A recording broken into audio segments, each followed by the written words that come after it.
Hello, my name's Taryn Claunch, and I'm going to be discussing sex differences in spatial skills.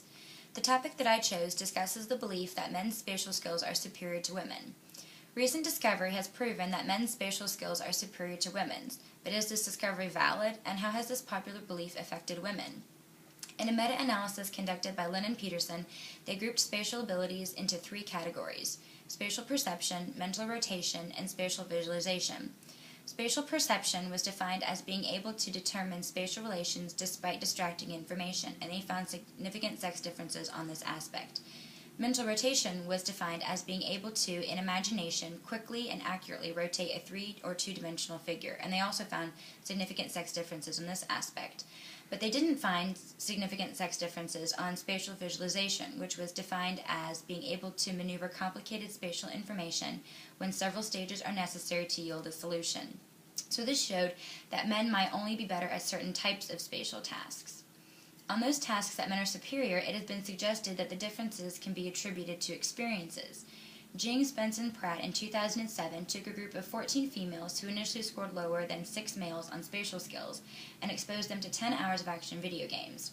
After 10 hours, the gap was reduced on the mental rotation task, where they quickly had to rotate a 3- or 2-dimensional figure, and completely eliminated on the uniform field of view task, which required participants to indicate the direction in which a target had appeared.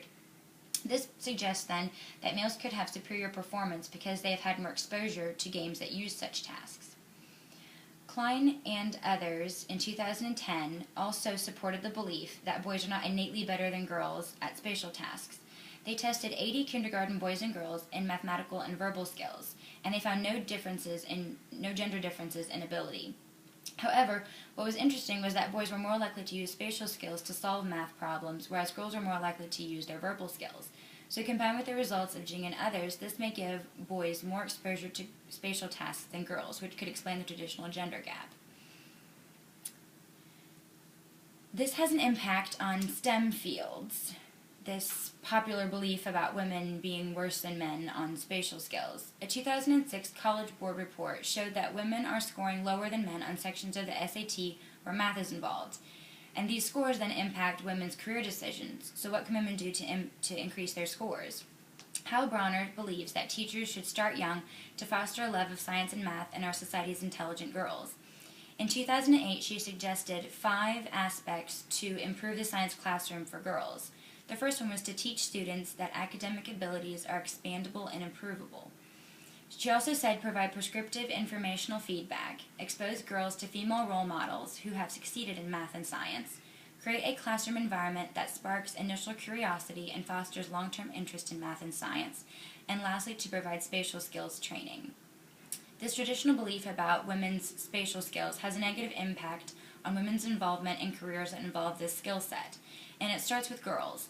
If girls are not encouraged as much as boys to cultivate their spatial abilities, then girls will always feel behind. This feeling is then internalized, so they might give up and just say that they're not good at spatial skills.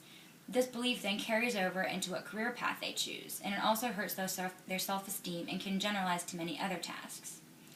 So current research is proving that men are only better than women at certain types of spatial skills, and that these differences can be diminished or eliminated through experience.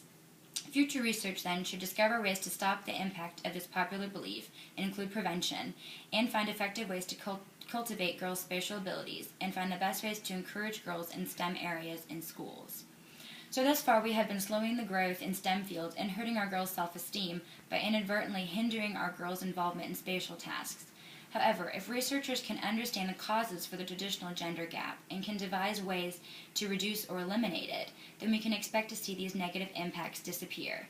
And isn't that the picture with which we inspire our children, that they can pursue any area that they have an interest in regardless of race, ethnicity, or gender?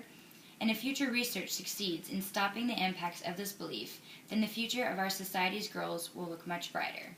Thank you.